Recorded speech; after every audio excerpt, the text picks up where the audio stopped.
What if I charge $200 a year for my paid subscription? The only reason I do this is because I want control. I want Mhm. control over my time and I want control over the experience for the member and the reader. I want them to have a clutter-free reading experience without any intrusive ads. All these things are really, really important to me to the degree where I'm willing to risk my career and my life to operate my business this way.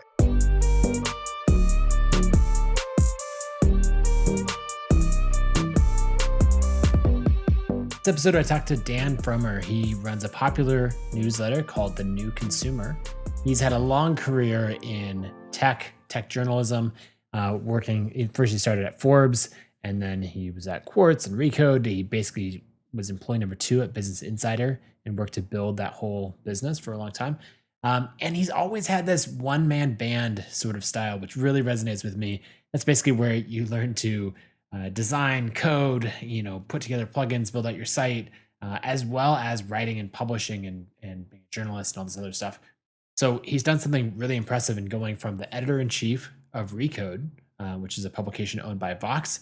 It's quite large and popular, to running The New Consumer, which he's had for 2 years now.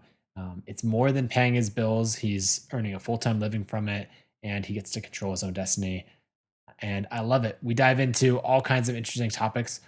We talk about why he has only an annual subscription rather than going for just monthly, like most people do with a paid newsletter.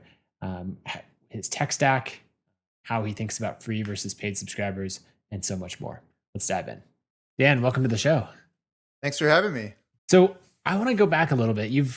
As we talked about in the intro, you've got all kinds of history and journalism and everything else. Now you're running your own newsletter. When you got into journalism, where did you think that career would end? What was the pinnacle, of like, as we go through the years, like, was it ending with editor in chief of Recode? Like, how far ahead did you think, and what did success look like when you were just starting out? Yeah, I'm from Chicago originally. My background is both in creating websites, web design. I started doing web design and building websites when I was in middle school in the 90s. And then I went to journalism school at Medill at Northwestern. So my background and my interests have always kind of been at the intersection of journalism, like real, ethical, proper journalism, but also creating new things on the internet. So new media brands and building websites, building audiences. And I've always kind of, I guess, optimized my career for both of those things. Mhm. So that's one way to say, like, I never really sat back and was like, oh man, I really need to work at the New York Times or the Right. Wall Street Journal or something like that. Nothing against those places. It'd be cool to perhaps, contribute there one day or something like that. But there wasn't some bucket list where it was like, I must work for a big network or a big newspaper or something like that. I actually started my career interning at the public radio station in Chicago, WBEZ, and I really did a lot of, I trained to be a broadcaster. I was really interested in broadcasting, but when I moved to New York to start my professional career, it was clear that all the jobs were in what was called digital or interactive journalism. And also that's where my skills were really helpful. It actually was useful that I knew how to edit pictures and build web pages and, and do video work, because most of my peers were not trained to and thought that wasn't really part of their job. So I not only was able to do that, but I really enjoyed it. And I still do now. So, thinking back now 15 years ago, there was never a point where I was like, oh man, I really need to get a big title at a big magazine or at the New York Times or something like that. I didn't probably know right then. My first job was at Forbes, which was kind of at the Forbes.com. So it was like the interactive subsidiary of Forbes magazine. So I got to see that kind of big brand, big media world, but also be kind of on a scrappier side of things. And from there, it just kind of became like, what's something interesting that I could work on that took advantage of both my interest in storytelling and journalism, but also advantage of the tools of technology. Yeah, that makes a lot of sense. And I have a similar background of, starting in high school, of figuring out HTML and grabbing books from the library and trying to piece it all together, and that served me a lot. Do you think that like journalists today or anyone getting into writing or building an audience, do you think that pursuing those skills of video and code and maybe some simple design is worthwhile and worth the effort, in addition to figuring out and learning how to be a good writer? It certainly helped me a lot. I hate to prescribe something to someone because you can do great stuff without any of it. Right. But it really helped me a lot. I really love being a one man band, which is a term that was used a lot in like broadcast media, where you would have to, hold the big camera over your shoulder and shoot and edit and do that kind of stuff. I never had one of those jobs. Those were some of my peers starting off in, small town local broadcast teams where you had to do that because there were no resources. I love being kind of a one man band on the internet, though, creating my own website, doing my own writing and reporting, editing my own work, producing it, publishing it, promoting it, all of those things. Those are skills that I developed in newsrooms. So, I was lucky to be able to work in some really great newsrooms where I learned a lot of those skills. What I would say is kind of, if you're interested in visuals, if you're interested in multimedia, do learn those skills, whether it's, in a job or at nighttime, in your spare time on nights and weekends, or in a course or something like that.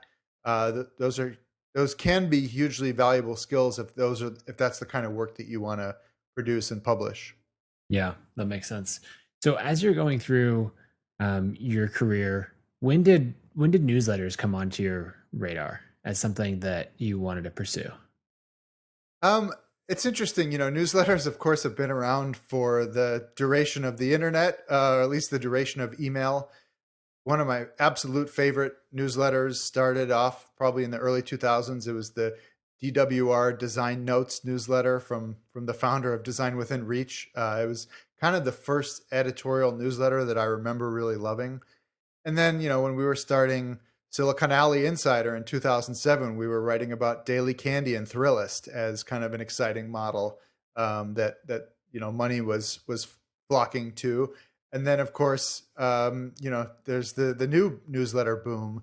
And I don't think there was ever a point, even now, where I was like, oh man, I really want to be doing newsletters. But it really is a useful and elegant format for two reasons. One is that everybody checks their email. This is probably a known cliche to say, but it's true. Like the most important people in the world, unless they have 4 levels of assistant, are still reading their email, and so is everybody else. So it's a really great way to reach the most influential people who, are truthfully like not really on Twitter, and if they were in the past, they're probably on it less than they were before. They're not really on LinkedIn. They're not really on Facebook, but they're really on their email. So it's a great way to reach important people. And that is kind of the foundation of my publication, The New Consumer. I'm writing for the people who are running these companies, the CEOs, the board members, the investors. Those people still read email. The other reason I love email and kind of picked it and settled into it is that it's a place to be really conversational and personal in your writing. If you think about the context of email, yeah, you're kind of bunched in between perhaps other email newsletters and invoices and receipts and that kind of stuff, but you're also sandwiched between personal notes and professional notes from people. So if you're trying to be an individual with a voice, email is actually a place where that works. You can, it's not all about the first person and writing about me, but it does let you be more conversational, have a little more of a tone to your writing. That doesn't really work if you're, writing a news article for a newswire like Bloomberg or Reuters, or even someplace like the New York Times, where they've certainly allowed people to have more of a voice recently than they had in the past, but it still is kind of an institutional voice and not really yours. Yeah, that makes sense. So what did it look like when you're at Recode and you're looking to, what was the conversation that you're having as you're looking to start The New Consumer? What things were you looking for as like, is this a good idea? And actually making the switch, what was on your mind? I've been thinking about it for many years, even before I started at Vox and at Recode. So my first job was at Forbes.com. My second job was starting Business Insider. I was the second employee there. It was called Silicon Alley Insider when we started in 2007. The idea was we were going to be kind of an East Coast tech crunch covering the New York startup scene.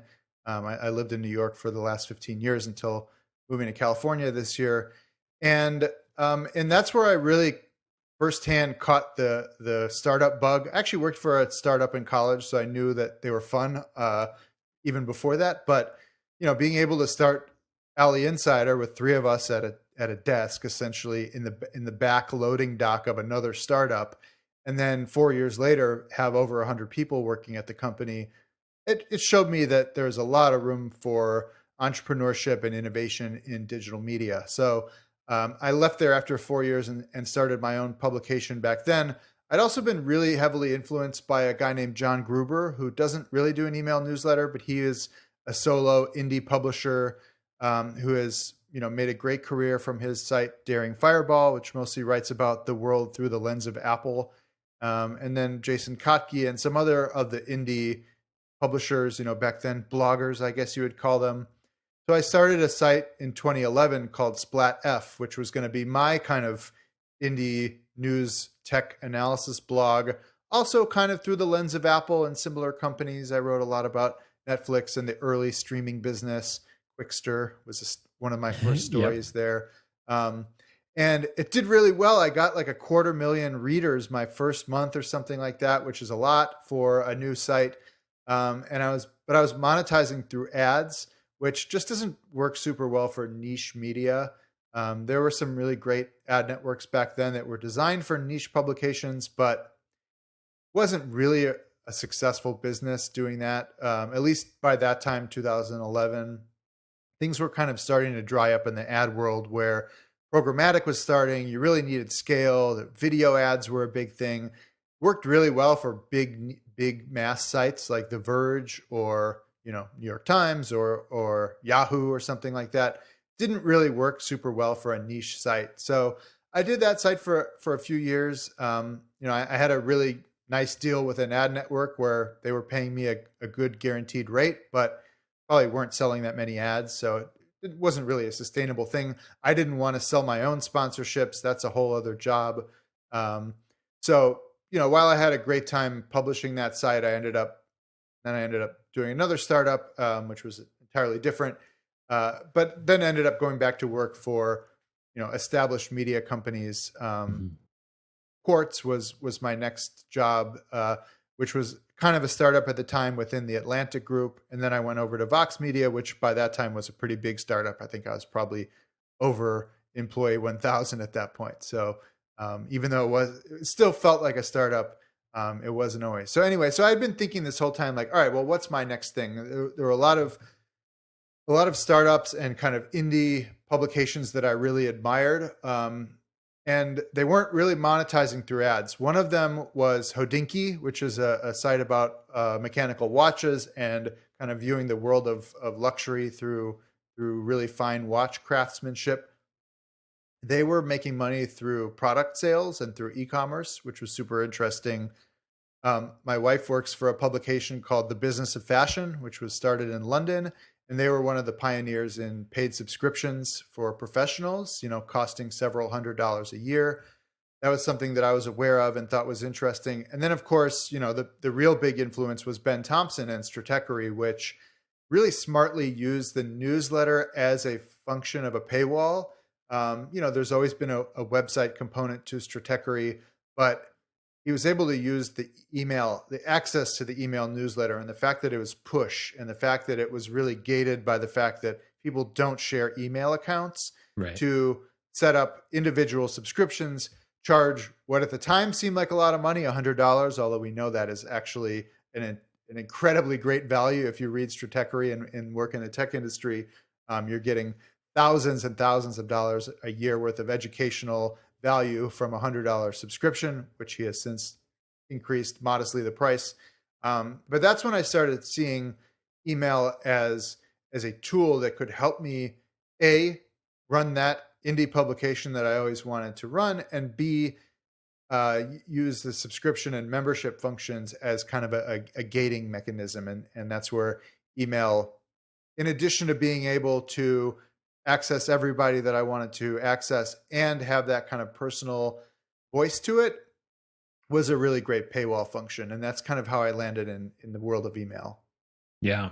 I mean, you're absolutely right that like newsletters are great for the personalized side of it, feeling like you can, I mean, I'm just thinking about the different editorial voices that each publication will have, and writing your own newsletter, you can define exactly like, this is the voice that I want to have. This is the way that I want to interact with my readers. And even, at least for me, I love the replies to the email. Is that something that you've pushed with your audience, of asking people to reply and share feedback, or is it more, just the one to many side? Not as much as I should. I do get a lot of replies. They're very thoughtful. Occasionally I'll ask someone like, hey, should I, you want me to publish this? And sometimes they're like, nah, not really. I didn't really edit it or write it in a super eloquent way. So I'm still working on that. It's interesting. Like, one of the things that definitely is different than I thought it would be is the format of my newsletter. I grew up reading a lot of magazines. I love the idea of the way that magazines are formatted. I also read a lot of like newspaper columns when I was a kid. I always thought that I would have a newsletter that had a lot of modules to it, like an introduction and like maybe some short pithy takes somewhere either at the beginning or at the end, and then maybe a longer piece, and then maybe some other things that were like not even text, like they were either a graphic or a chart or something like that. Anyway, this is all to say, I did not imagine that my newsletter format would be a 1,500 word essay most of the time, but that's kind of what it's turned into. And I mean, it's working. People like them. They're, I think, valuable and useful.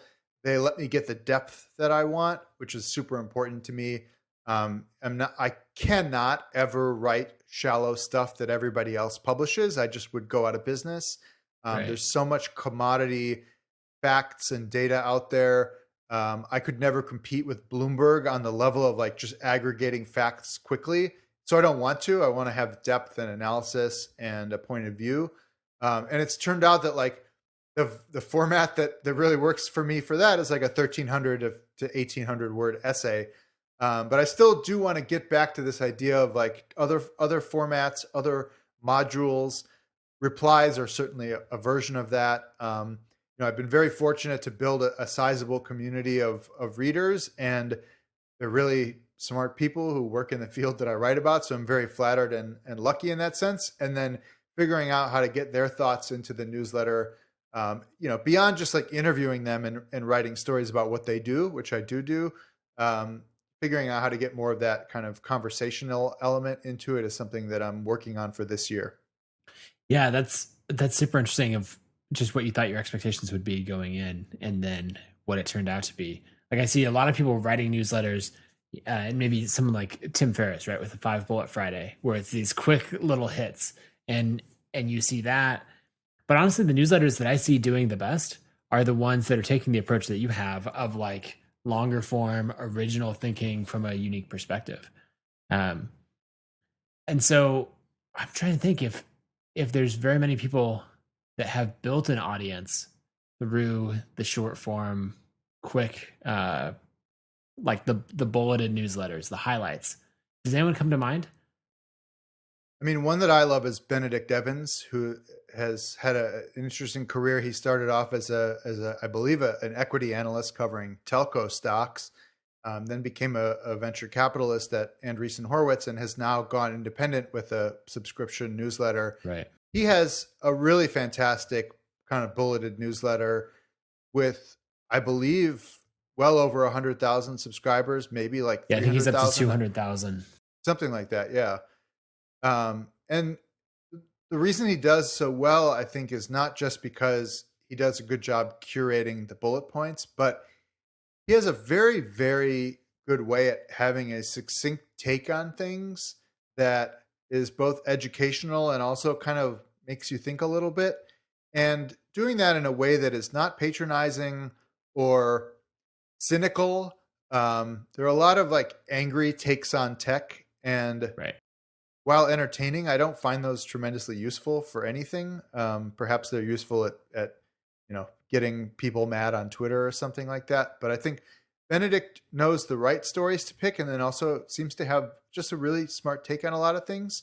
He has also since and he was blogging in the background, so he was writing those longer pieces as well.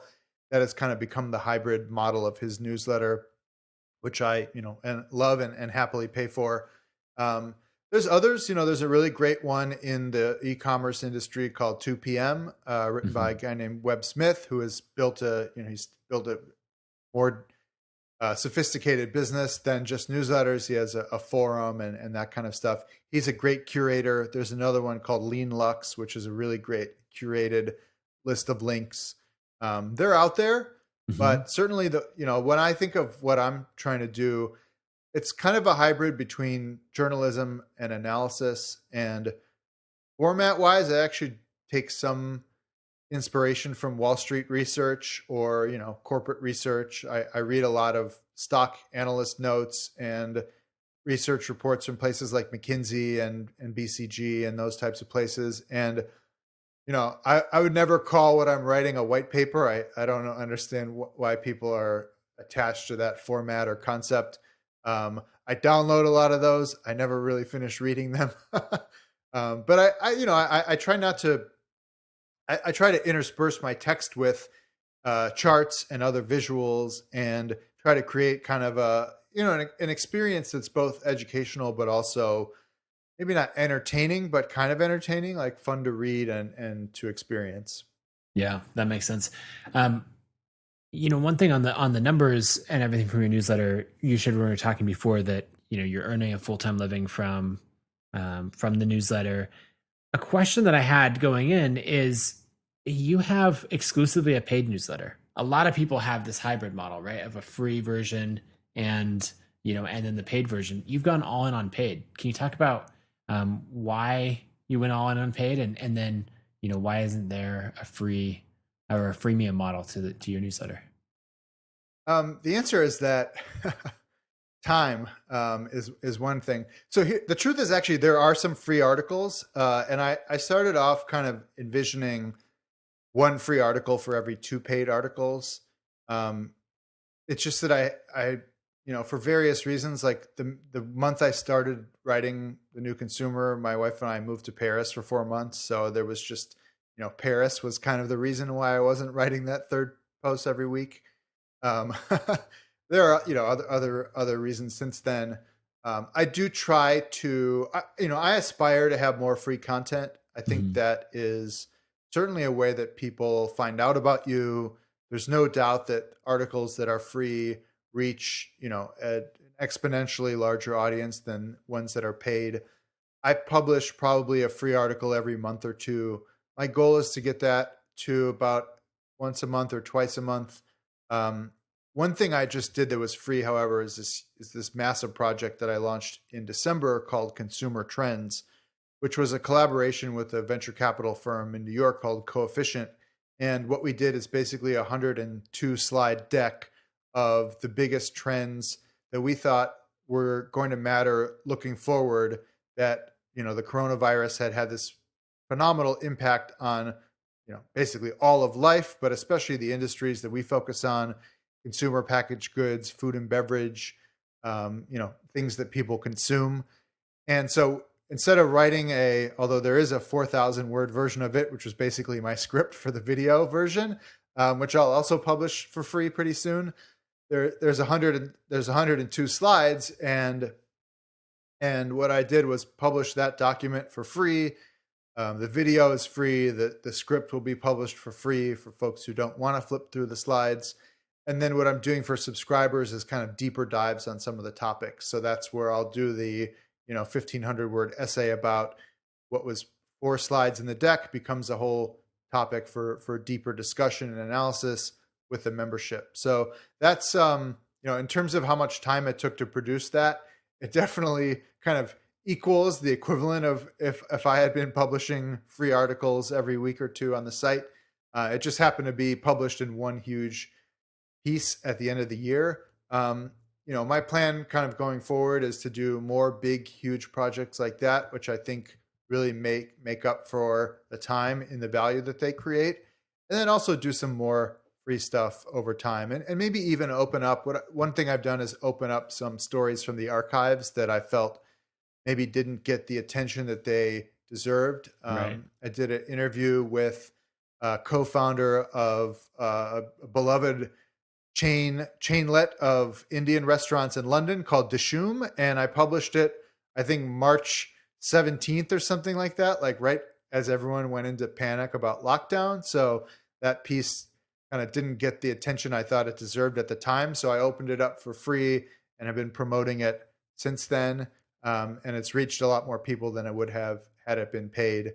Another very obvious thing I need to do is kind of tweak my homepage of my website a little so that when people are landing on it and learning about the value proposition of my paid services, they're also seeing, oh, here are some free articles Right. that kind of give a sense of the point of view, the voice, the topics, the analysis, and hopefully those add up to a better paid service, and also being able to reach folks who are perhaps students or something like that and can't or shouldn't be paying $200 a year for my paid subscription.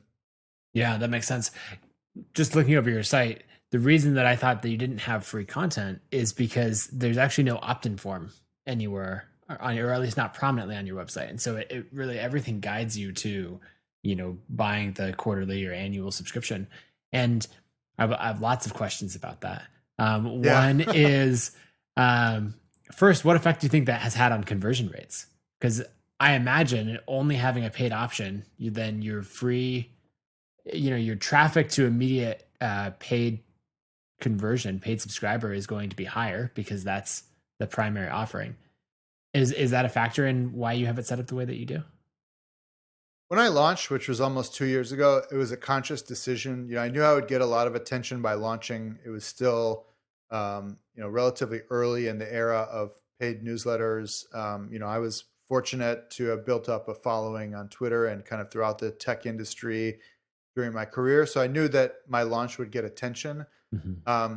I knew that I also needed to generate paid memberships in order to do this as a full-time job. And so I kind of I don't know.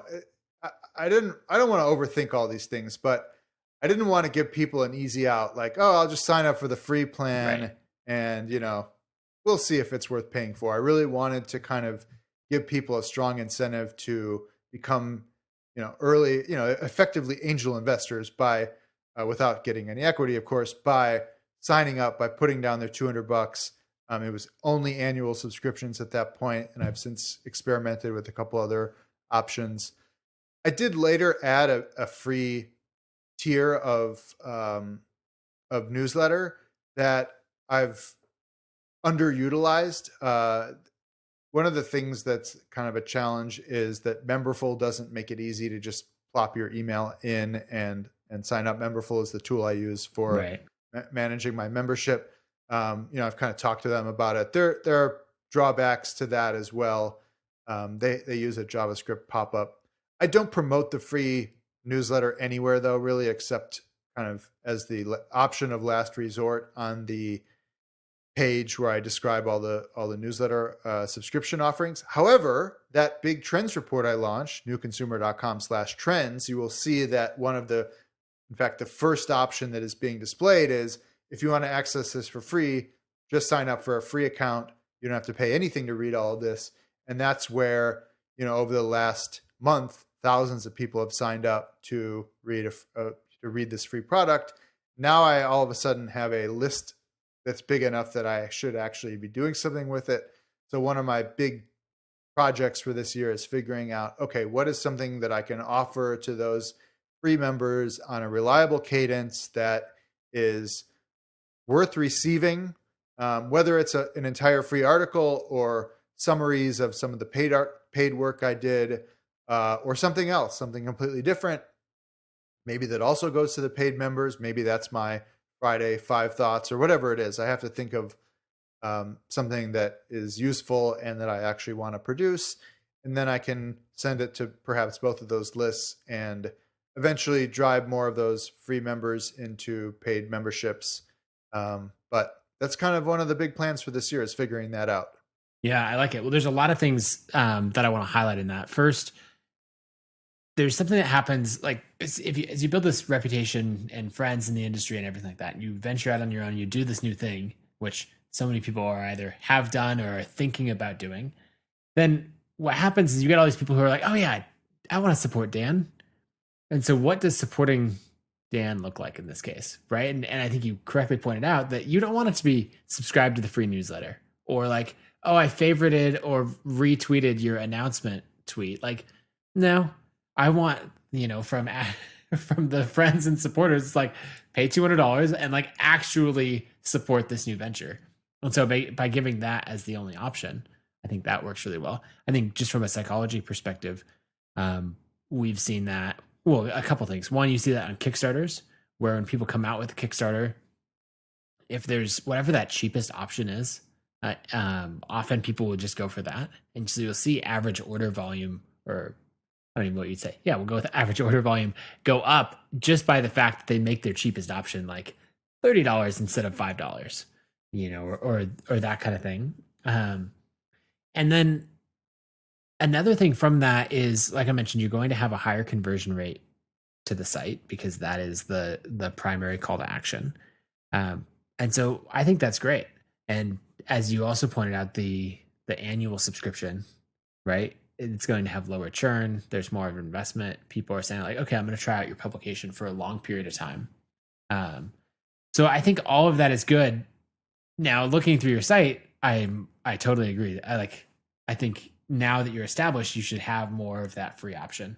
And actually, one thing that I would do is take those like greatest hits articles that you have of, maybe the 5 that you've made free over time that you really want people to read, and bundle that up and say, hey, if you're trying it out, like try it out for free, get these 5 articles.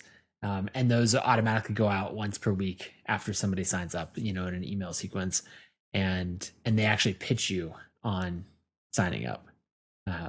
So now that you have that balance, I think that's really good. And then I think the last thing is having the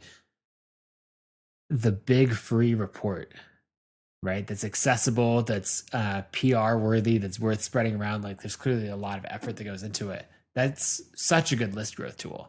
And so I'm excited to see that, it's already picked up thousands of subscribers for you, because I think that approach of, always having great content behind the paywall, but then producing something, epic once a year or every 6 months or something, and producing that for free, I think it's really good, and it's a great way to grow the free list. Yeah, I guess one of the to me, one of the most interesting things about this kind of line of work or career or whatever you want to call it is the fact that small decisions like that matter. One of the parts of it that kind of, I don't want to say aggravates me, but is challenging is like, it's hard to do too many tests. Like you can't really, yes, you can do A/B tests on like subject lines and that kind of stuff, but it's hard to really test things like that. Like I can't go back and launch a second time, this time with a free option, and see, oh, did I get, 50,000 free signups because I launched, and therefore my conversion rate, even if it's like 1 or 2 or 5% from that, leads to a stronger outcome at the end of the first year. Like it's so easy just to overthink those things. And to me, like those are interesting academic questions. And, I hope that the answer is never like, oh man, you missed out on a 10 times bigger business because of anything like that. Like, as I've heard on previous versions of this show, like you really just have to create great stuff on a reliable basis. And, as I always say, like the secret to success in media is be interesting every day forever. And that has nothing to do with, how you position the sign up buttons or whether you charge $199 or $200 or anything like that. It's just like, can you maintain a level of quality and, and be essential to people over a long period of time? Then you're going to be fine no matter what. At least I hope so. And so far it's worked out. So, I think about things like, oh, what if I what if I did this gimmick that's free, or what if I try this other thing over here, or do I need a drip campaign, or all these things? It's like, yeah, you do. For many months, actually, probably over a year, I didn't even have a free. I didn't even have an automatic welcome email going out to people, which is idiotic. I know that's the first thing I should have set up, and now I do, and people like it, and it's giving them access to some of my best work, either the free folks or the paid folks. And now you're right. Like what other campaigns can I set up that maybe reintroduce people to valuable work from the library and the archive that they would not have seen otherwise. And that's that, again, another project for this year is figuring out, how do I surface my archives better, and how do I take advantage of the fact that I now have probably over 200 articles that members can read, and probably a dozen or more articles that visitors can read for free when they're coming to my site. So that's kind of a project for the first half of the year. Nice. Well, another good point in that is, one, just start, right? Because we could tweak and optimize this site forever, and you could be like, oh, I only get to launch one time, and so I need to make sure that it's perfect. And that is a good way. Perfectionism as a creator is a good way to not get anything done and absolutely not make any progress. But yeah, and on the testing side of things, coming from like the software world where I spend all my time now, like we have all this traffic and we can run all these A/B tests. But like even on my blog, I've got about 25,000 email subscribers to my site. It's still not enough like traffic and new signups to really like do many statistically significant tests. So a lot of times when you read about A/B testing or these other things, it's like, look, as an individual creator, it doesn't apply to you because the math doesn't, you're like, I would have to run this test for 9 months for it to be statistically significant where I should actually, trust the results. And so I think you're spot on that a lot of that stuff is great to read, but it doesn't really apply. Yeah. I mean, even when I was, at Vox Media, we were fortunate to have tens or hundreds of thousands of subscribers to our Recode newsletter, and we would do these A/B test subjects, and the open rate would maybe vary by less than a percentage point. And at that point, it's like, all right, just go with your gut. Like, what's the best subject line, and don't overthink too many things. Yep, that makes sense. One other thing that I want to talk about is pricing, and so you have the price of $200 a year. Is that the price that you started with? It's the price I started with. Pricing is a huge question. I had folks giving me advice to charge more than that, like $1,000 a year. At that point, Ben Thompson Stratechery was at 100. There were a few other paid newsletters run by kind of friends or acquaintances that were in the $100 to $300 range. I knew that Business of Fashion was charging $200, $300, $400 a year for their professional membership. I also knew that investor newsletters were charging many $1,000s a year for their membership. So to me, I thought about kind of what feels right. What's an amount that I feel appropriately values my work, but isn't kind of like a jerky amount to charge. And I came to 200. It just felt like the right number. The way I kind of backed into it was, what would it cost to have a nice business lunch with just the two of us in New York City? If we went out for sushi or something like that, about $200. So, if this is the equivalent of my member, my subscriber taking us out to lunch once a year in exchange for my brain 50 weeks out of the year, I think that's a pretty fair value exchange.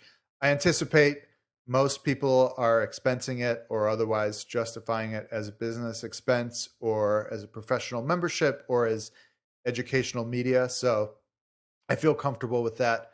I did some experiments with monthly and now I have quarterly memberships. Monthly was fine. I didn't love it. I want people to feel like they're investing in me for more than a month. There weren't a lot of people who would sign up for a month and then quickly turn off auto renew and gobble up everything and then disappear. That wasn't really a huge problem. I haven't really studied churn in depth. There's just so many variables. It's at a level I'm fine with, so I'm not paying too much attention to it. Obviously, I want to go down, and I want it to provide more value Yes. to readers, but it's not like a huge problem. Um, but I switched to quarterly as kind of an introductory point because I figure, 3 months in, if people aren't loving it, like they shouldn't have to pay for it and read it. And if they are, that gives them kind of an entry point where they've seen enough of my work. I kind of think as every issue as an experiment in like topic, tone, length, format, structure, point of view, all these things. And over 3 months, you get enough iterations of all that to get a sense of like, this is either something you want in your life or you don't. And then you can either kind of upgrade to an annual membership and pay less on a monthly basis, or just keep cranking with quarterly. And I think that's a pretty good amount of time for people to get a good sense. Yeah, that makes sense. So over this time, like the last 2 years since you launched New Consumer, we've seen like Substack rise like crazy. What are your thoughts on building, on an independent platform? You've got Memberful, MailChimp plus Stripe versus, putting it together on Substack where they're handling the whole collection for you. Yeah. Not truly independent because I didn't write my own payment processor Yeah, language, right? exactly. Um, you're in any line, you're always kind of relying on suppliers. I, for me, this whole thing, the only reason I do this and the entire reason I do this is because I want control. I want Mhm. control over my time primarily. I want control over what I think about and what I do. And I want control over the experience for the member and the reader. And, I want them to have a clutter-free reading experience without any intrusive ads. I don't want them to ever have to click off of a pop-up. All these things are really, really important to me to the degree where I'm willing to risk my career and my life to operate my business this way. So tools are extremely important to me. Hopefully they also play a role in that user experience. And therefore, I thought Substack was fine.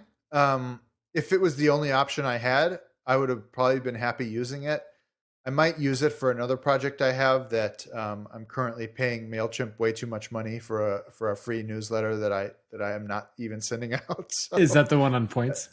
yeah, that's Points Party, which was kind of my first experiment when I was still working at Vox Media. I was Mhm. like, what's it like to make a newsletter? Why don't I spin up a friend's newsletter about credit card points Yep. and see how I like writing newsletters? And I learned very quickly, wow, newsletters are a lot of work. And also, Yes. it's very expensive to host a list on MailChimp with something like 3,000 signups that I'm not sending out. So I'm still working on that one. But and I'll probably it was hard to write about airline points during COVID. Like Right. who even cares? Yeah, I I don't. So I have more airline points now than I know what to do with, and I'm just dreaming about yeah, like what I could possibly redeem them for. So, totally. Yeah. Yes, exactly.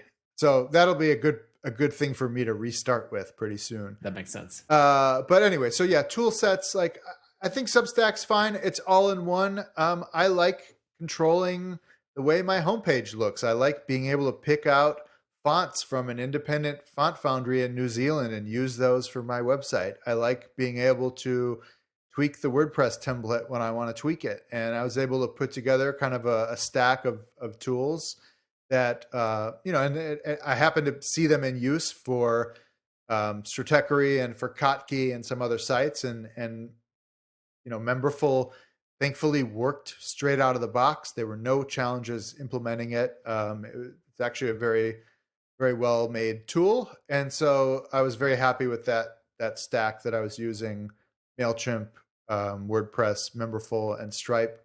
I have no secret desires to move off or anything like that. Like it's all great. I think Substack's interesting because it has massively lowered the technical and kind of infrastructure barrier to entry, and I think it is allowing folks who are either less technical or just have no interest in running tools to start newsletters and and build subscription and membership based businesses. So I'm all for it. I think it's great. It's hopefully putting some pressure on Memberful to improve their product. I love competition. especially in the marketplace for tools. And will it grow into, the valuation it needs to make Andreessen Horowitz a bunch of money? I would say there's not a clear yes or no answer to that yet. We'll see. But I'm glad they're doing what they're doing. Yeah. So since you've been writing about tech for a long time, I'd love your take on Substack versus Medium, right? Because I feel like 4 years ago, 5 years ago, Medium started this big rise. And actually, and you look at the numbers from that Medium puts out, and they're still growing like crazy. Or I'll speak for myself. I have this perception, that so many people who were writing on Medium 2 years ago are now writing on Substack. So I'm curious as to your take as to why, what Medium potentially missed and what Substack is capitalizing on. Yeah. Well, first, let's caveat that like Medium probably only still exists and only was able to raise the amount of money it was able to raise because Ev Williams is the founder and CEO. And, Right. the fact that he built Blogger and Twitter gives him the ability to raise capital and operate at a loss and just kind of figure things out because he's Ev Williams and he wants to. And that's fine with me. I probably had at first I was really intrigued by Medium because they put so much effort into a really great authoring tool, Mhm. which is something that most publications and content management systems don't really. It just, you're stuck using a commodity WYSIWYG editor and WordPress now has many years later now tried to do their thing with Gutenberg, which I don't love, but I tolerate. Yep. But yeah, Medium was really special because it put effort into the authoring tool and the reading tool. And the idea was let's democratize publishing tools and let anyone write whatever they want. They've gone back and forth now several times with owned and operated content or licensed content. They were powering The Ringer when it launched. And they have since hired some really, really talented teams of journalists who work for Medium, writing publications like 1.0 and Marker and a bunch of things like that. So it's been interesting to see how, you could even say that they compete with their own publications now in some ways by hoping to command more and more of the attention by their owned and operated properties, or at least using that as kind of the thing that brings people in, and then perhaps either sort of like any recommendation algorithm then recommends cheaper content to people over time, etc. Some of that won't happen with Medium with Substack because Substack isn't run by Ev Williams. Although I think the Substack folks have done a pretty good job so far, kind of building prominence and getting attention. I think, to me, one of the more interesting questions is at what point does Substack kind of start becoming competition for some of its writers? Is there a big bundle at some point that Substack says, okay, for $100 a year, everyone gets access to all of our publications and they can't opt out of that? Or, if they do opt out of it, we're not going to include them in our recommendation algorithm. So many things. I mean, should Substacks should you be forced to include links to other Substacks at the end of your newsletters? Should you build awareness for other publishers on the network because you're part of Substack? Do you own your brand, or is Substack the brand that you're contributing to? There's nuance to all of those things, but it's a question of, are you really running an independent publishing business by using Substack, or are you just kind of, and they're never going to say this, but like building up their machine that then they will use to build something way bigger than the sum of all of its parts? That's an execution thing. That's a product vision thing. I won't pretend that anyone's figured all that out yet. A lot of that stuff could happen. None of it could happen. We'll see. But so far, I would say, like, if you'd asked me a year ago what I thought of Substack, I would have said they're not doing a good job getting prominent people using Substack in the media industry. And I would say that a year later, like, they did a really good job last year Yes, getting people like Casey Newton and Matt Iglesias and other folks to, set up shop on Substack. And there were Substack originals like, I think Heated is the name of it. Like there were folks like that long before. Of course, the biggest one, or one of the biggest ones, was Cynicism, which was a China newsletter that the guy who founded it, whose name I'm blanking on right now, was an angel investor in Substack, and they kind of built it for him. Those things have existed, but what Substack has done, I would say, pretty much about as well as I would say they could have done last year, was get people to leave their cushy, highly paid jobs at the Vox Medias of the world to start Substack newsletters. And we'll see what that looks like in a year or two. We'll see what the churn looks like. I've heard secondhand that they're kind of giving healthy advances to those folks, Right. and kind of guaranteeing them some revenue. I don't know what that looks like in a couple of years, how much those people like that job in 2 years. I still love mine 2 years in. It's the best job I've ever had. I want to be doing this, for many, many more years. But we'll see. I don't know if it's certainly not for everyone. Yeah, that makes sense. So I imagine running the new consumer for a while, you have a good number of friends who come to you and at various times ask, like, should I start a paid newsletter? What advice do you have for me? And what do you tell them? Is it a path they should take? And if so, what are a few of the things that you're like, okay, you got to get this part right? I mean, if you like controlling everything about your life and your time, it's great. If you love the idea of having influence over the way that your content, not only what you write, but how it's presented and how people engage with it, you have that ability in a way that you would never have working at a traditional journalism outlet. What I would say is, you better be ready to do customer service all the time. You are, asking people to update their credit card number in the back end politely. You are, dealing with people who want a deal, or, some custom version of the subscription all the time. You're trying to upsell people to team memberships and that kind of stuff. If you enjoy that, and I actually really do, I worked in retail in college. I love kind of that customer service and sales elements of it. I wouldn't want that to be the whole job, and that's why I never kind of worked in the business side of media. But I love having, to me, like the fact that my job is a little bit of sales and a little bit of customer service and a little bit of product and a little bit of design and a little bit of tech and a lot of editorial and some marketing and all that kind of stuff. Like, to me, that's super fascinating. And you have to do all of those things, and you have to do them pretty well to succeed. So far, I've done them well enough, and hope to get better at all of those things. If you don't want that, though, then don't touch it. Like, it's Right. not for you. And yeah, Substack is kind of trying to automate or at least take over some of those functions, but it is your responsibility over time. So if you don't want to do that, then stay away from it. You can. I advise everybody to start a free newsletter and keep your friends and followers up to date on what you're working on. I think everybody should have that, whether they work in media or any field. There's no reason not to, and it can only be helpful for your career, and especially if you work in publishing or media or journalism. But that is an entirely different thing than sending twice or three times a week, or even four, a high quality professional thing to people who are paying you. Yeah, that makes a lot of sense.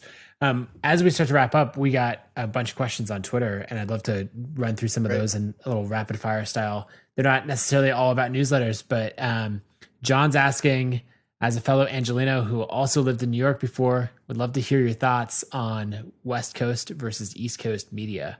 What's different? What have you noticed?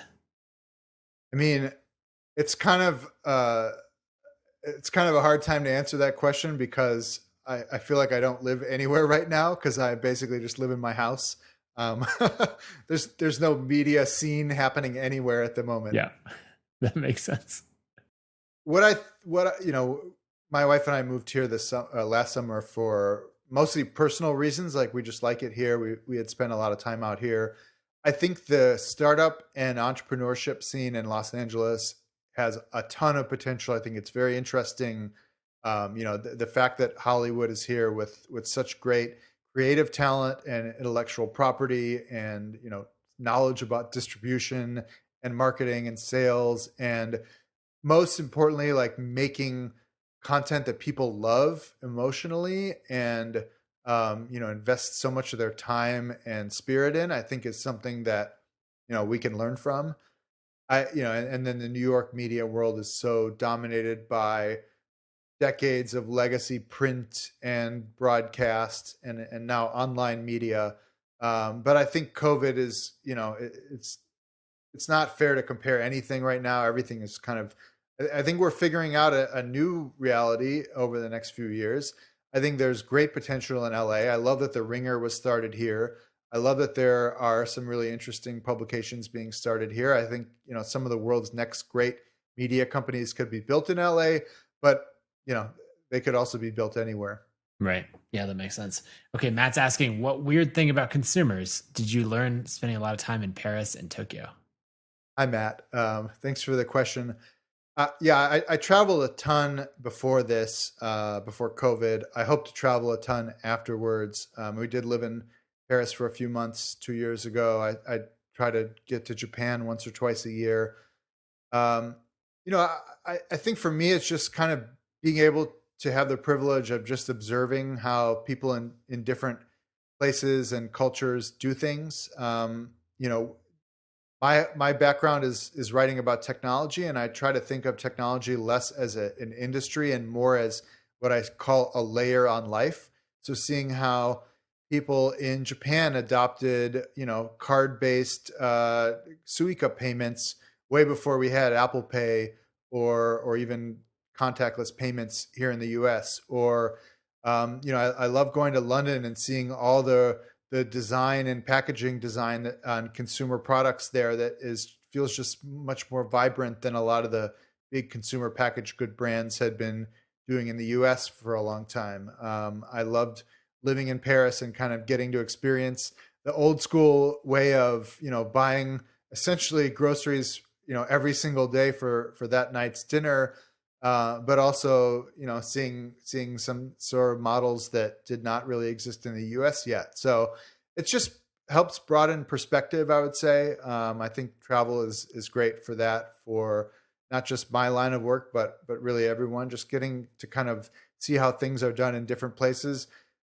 Sometimes in ways that are super unique to that place, and then sometimes in ways that could grow and scale around the world. Nice. Okay, last question. Danavir is asking, what would you do differently if you had to start over? I assume that means start over with like the paid newsletter. The life or the publication? You're like, well, in middle school, I would have. No, I think he means with the publication. There are zero things where I'm like, man, you really screwed that up. Yeah. I was lucky on day one to have enough people sign up that I knew it would be my job for the next several months. And then I was lucky in year one that enough people signed up that it became my job, indefinitely. I don't want to say permanently, because what is permanence? So there's nothing where I'm like, man, you really screwed that up. I think one thing I wonder about is, for example, and maybe you have the data to help me figure this out, is like, should I be sending out newsletters on a predictable schedule every single week? Right now, I kind of follow my productivity. I send out a newsletter when it's done, and then, or I usually schedule it for the next morning because people don't need to know what time I finish it, but at nighttime. But would it matter materially if I were sending out newsletters every, let's say, Tuesday, Thursday, and Saturday morning? Or is it okay with the fact that I send it out kind of on a I don't want to say haphazard basis, but it's not as predictable? Our newsletters, the kind of things where people want to compartmentalize a certain time of the day or of the week to enjoy them and read them, or are they happy to get it when news breaks, which is kind of the model that I had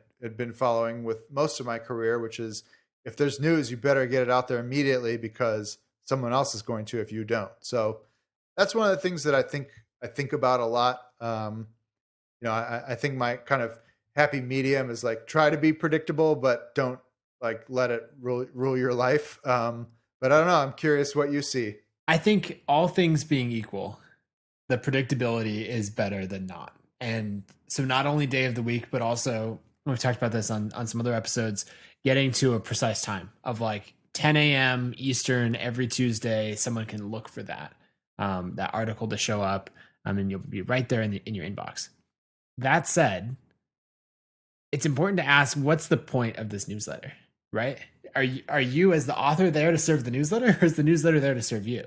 And so I think the point that you made of like, look, this is my creative schedule. This is when I'm inspired to write. And yes, I'm always going to meet the promise I've made to the audience of 2 posts a week, or, whatever that is. I'm going to hold up my end of the bargain, but it might not be worth it for me to feel the additional pressure to hit an exact time for the somewhat marginal gains of the predictability from the audience side. So all things being equal, an exact time every week, I think would help engagement, but I don't know that the trade-offs are worth it. So that's something I'm going to figure out. But yeah, I mean, other than that, like the only other big thing would be not, you only launch once. This is the advice I give to people. You only launch once. So really make as big a deal out of the launch as you can. Right. And even when I launch like one-off things like the Consumer Trends Report, launch day is launch day, and you better put all the effort into that you can. So that, like I was very pleased with my launch, but the question is like, could it have been 10 times bigger if I did this other thing or that other thing? Who knows? I don't know. There's no way to go back and figure that out, but it's something I think about as I'm launching new components or new things. And then the other big question is like, should I have launched with a free tier, and would I have captured 100,000 emails in the first week? I have no idea. I don't know. I know that I think it was over 100,000 people visited the site. So I wasn't going to get all of those people, but probably more of them than simply the people who signed up for paid. But, in this world, you can only think going forward. I try not to dwell on the past of kind of how I did things, and just try to get better all the time, do interesting things, keep it fresh, be interesting every day forever. And, and the biggest takeaway is I love this model. I think it's great. It's not great for everyone. It's great for me. I'm going to stick with it, and I hope people come along with me for it.